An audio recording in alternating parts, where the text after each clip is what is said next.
What's up, guys? Mark Casera here. Welcome to the Lions and Legacy Show. In this show, we like to talk about legacy, obviously, is number one. We like to talk about family, building and creating generational wealth, and just lifestyle in general. How to become a better man, how to become a better father, how to become a better brother, how to become a better son. I'm 43 years old, and I feel like I'm just getting to the point in my life where I'm finally starting to understand things. Up until this point, it's been like throwing spaghetti at a wall and seeing what sticks and what doesn't. Now, once you hit 40, they say you start going downhill, but I believe I'm continuing up that ladder. I'm going to be old. I'm going to be fit. I'm going to be healthy. I'm going to live a long life and leave a legacy to my kids. I get a lot of questions about legacy. Hey, Mark, how do you leave a legacy? What does leaving a legacy mean? So, one of the questions I want to pose to you today is, in your opinion, what does it mean to leave a legacy? If you want to take a minute, you can pause this video and you can drop it in the comments. Let me know what you feel a legacy means. And if you've never thought about it, it may be a good opportunity now to start thinking. We live in a society, in a culture where everything is so fast paced, everything is instant. We talk about, drive-throughs and, ATMs and instant this and instant that and disposable this and disposable that. People don't take the time to sit and think about the important things. When our parents were younger, new parents, just starting a family, maybe in the, depending on how old you are, in the 60s, 50s even, number one on their list was family. The man went and worked and the woman stayed home and raised the kids. And unfortunately, it's not that way anymore. We've evolved into a different way of living. And I think it's okay for both a man and a woman to work and earn an income. But where does that leave the family? Where does that leave the children? I believe, this is my own personal belief, that over the last decade, there has been a strategic assassination on virtues, morals, and the sanctity of the family. Whoever it is, whether it's, they call them the elites or, the powers that be or people behind the scenes, I believe there's a very distinct narrative to try to disrupt that family unit. One of my goals for this show is to bring back the family, is to talk to men and help them become better fathers, better leaders, better businessmen, kind of a well-rounded approach, right? You can't be good at your business if your family's falling apart. And you can't have a grade A family if your finances are falling apart, right? And if there's no spiritual element in there, all the rest start to crumble and fall apart, right? So there's a little bit of everything that we want to hit on this show, this podcast, these different episodes. But today I want to focus on legacy. What does it mean to leave a legacy? Your first initial reaction may be, it's monetary. To leave a legacy means I need to leave a lot of money. And that's a part of it. That's a part of leaving a legacy, but that's not all of it. If we look at some of the most successful families in the world, in history rather, the Rockefellers, the Warren Buffetts, the Rothschilds, we look at, people like the Ford family, right? Any big name that you can think of. That has actually made an impact and created a legacy that has followed for multiple generations. You'll see that one of their number one things that they passed down in their legacy plan was not just money, but it was values. It was principles. It was systems, and it was processes. You see, money's good, but after one or two generations, if there's no values there, right, to protect that money, if there's no systems in place to prevent it from being exploited, that money is not going to be there in two generations. It's going to be depleted within the first or second generation. And we can see that in some templates that were given to us from families in the past. If you look at the family called the Vanderbilt, some may know the Vanderbilt University in Nashville, Texas, Nashville, Tennessee. I'm in Texas, Nashville, Tennessee. I used to live around that area, and the campus is beautiful. It's grandiose. It's magnificent. It's starting to get a little old, starting to get a little run down. But that was a part of their legacy that they left behind. But other than that, they have nothing, zero, zilch to speak of. Their family members, there's several Vanderbilts still alive, but they don't have anything. And if they have anything, they're self-built, they're self-made. They made it themselves. They didn't get any money passed down from. It wasn't in the family trust. They weren't trust fund babies, right? So the Vanderbilts, believe it or not, were more powerful and more successful than the Rockefellers at the time. But the Rockefellers were systematic, and they were very strategic in the way they built their systems, their processes, their family meetings, their family government. They built a government entirely inside of the Rockefeller family. And the Vanderbilts were not.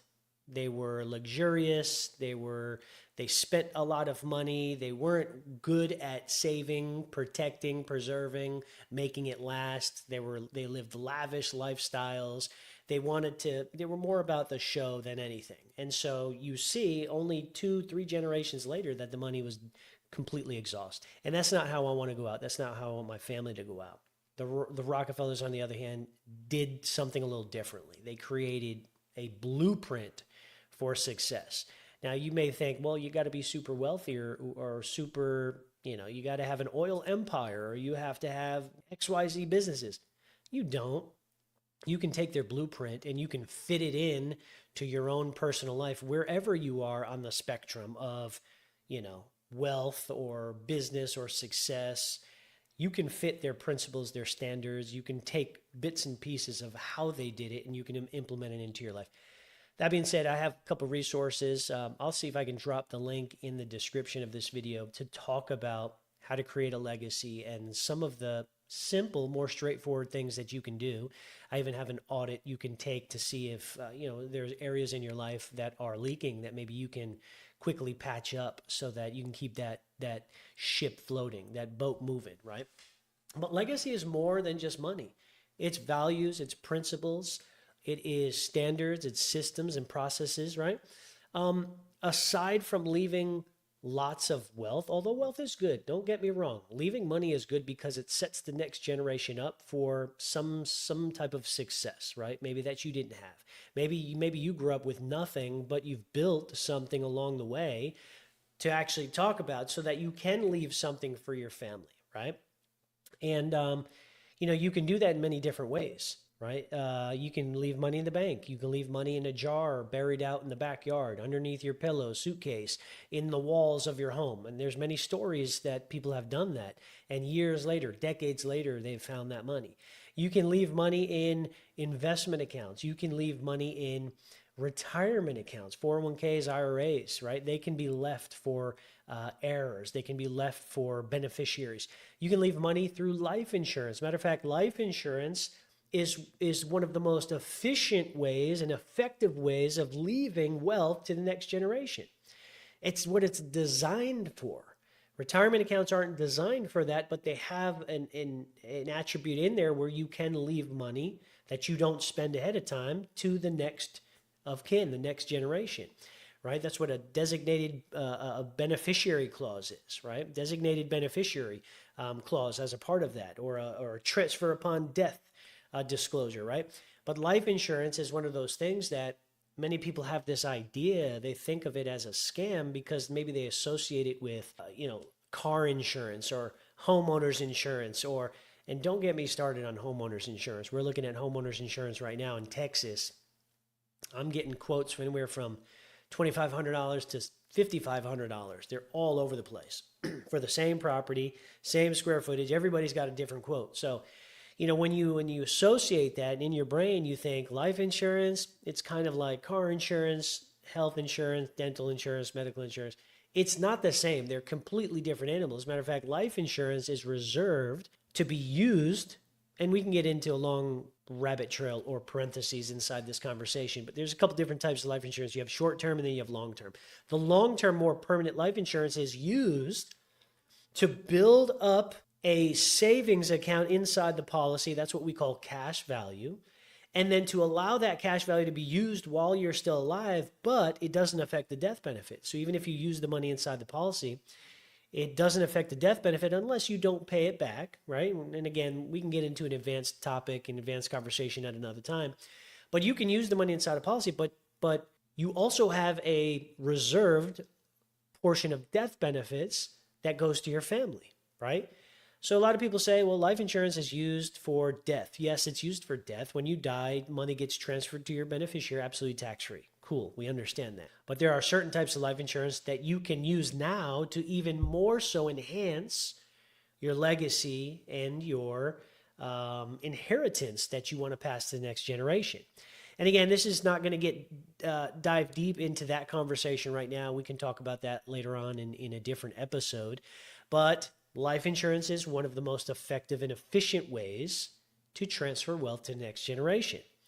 And you can do so with annuities even, right? Annuity is a type of retirement account, but it has a death benefit rider built in, which means whatever money you don't use, it goes to your family as an inheritance, goes to your family as a benefit, right?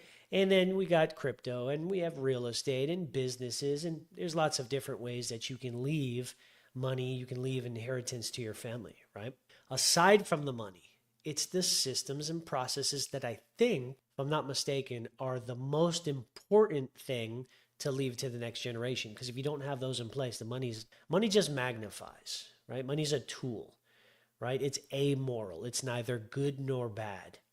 But what money will do is it will cause what's already inside of you to come out and to be magnified. Money's a magnet. And so if you're already stingy and mean and angry inside and you have a lot of money, it's just going to magnify those characteristics inside of you. You're going to be more angry and bitter and, wrongful and hateful and right. But if you're a good person, genuine, you have integrity and you have morals and values, and you get a lot of money, well, it's going to magnify those, those attributes inside of you as well. You're going to be a greater person with more morals and ethics, and you're going to do things the right way, right? So money's a magnifier. Money doesn't make you evil. It just brings out what's already there.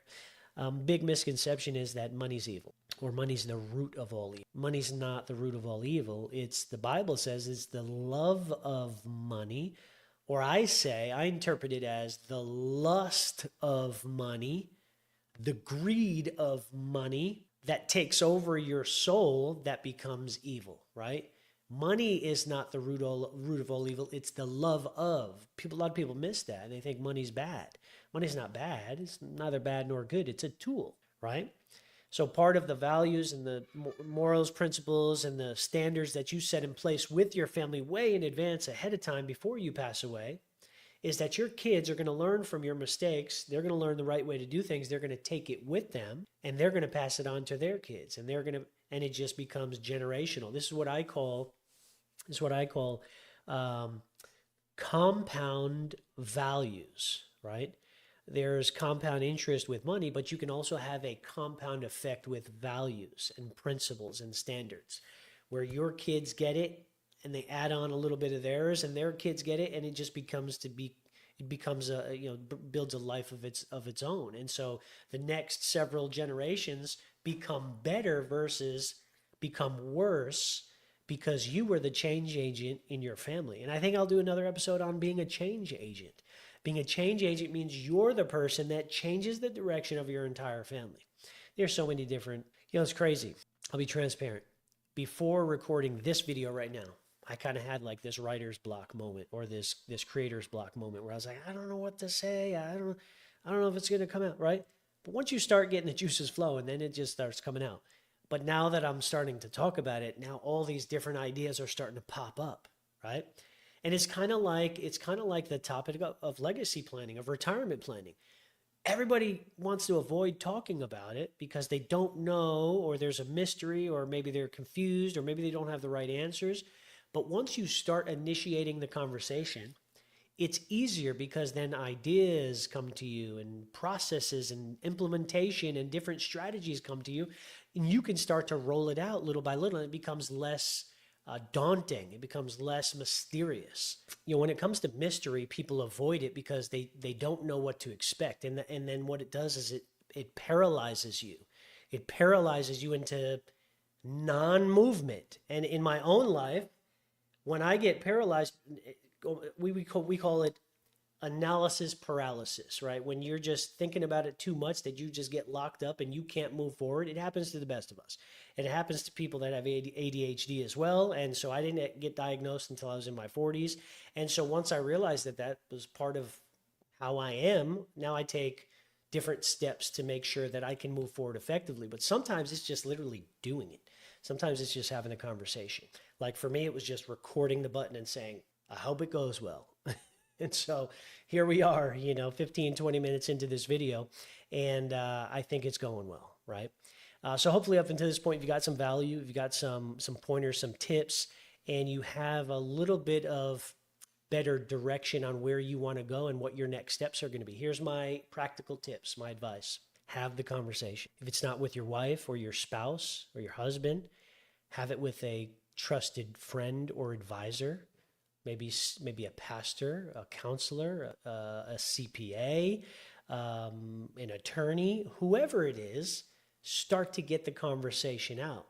Now, if you're one of those people who doesn't have anybody to turn to and they're looking for advice, reach out to us. There's links in the description of this video where you can set up a free strategy call. We call these strategy calls on-track retirement calls. The first call is a discovery call to see if we're even a good fit to work together. The second call would be more of a overview of the financial condition and situation that you're currently in. Then the third call would be an implementation call where we can actually roll out a plan and get you to where you want to get to in your retirement. We just had a meeting this morning with somebody who we've been following up with for a couple years. And we've been just walking through this process with them and sharing ideas and strategies with them. And long story short, I lost my Facebook account with over 900,000 followers, and I basically lost contact with all of my potential clients and all of my current clients. I had to start a new Facebook account, and he was one of the first people he must have been searching my name. He was one of the first persons that reached back out to me and ended up friend requesting me. He was my first friend on Facebook. And so we just chatted back and forth, and in a couple weeks, it wasn't even something we did right away. It was a few weeks in where I said, hey, listen, we may have a good opportunity for you. Let's get on an on-track retirement call. Let's talk to our advisors. Let's get on with the team and see if it's a good fit to work together. And let's see if we can create you a good plan so that we can retire you sooner than later. And we got into this awesome conversation on how he wants to retire at 50 versus waiting until 59 and a half, and how we can actually do that because of the financial discipline that him and his wife has had over the years.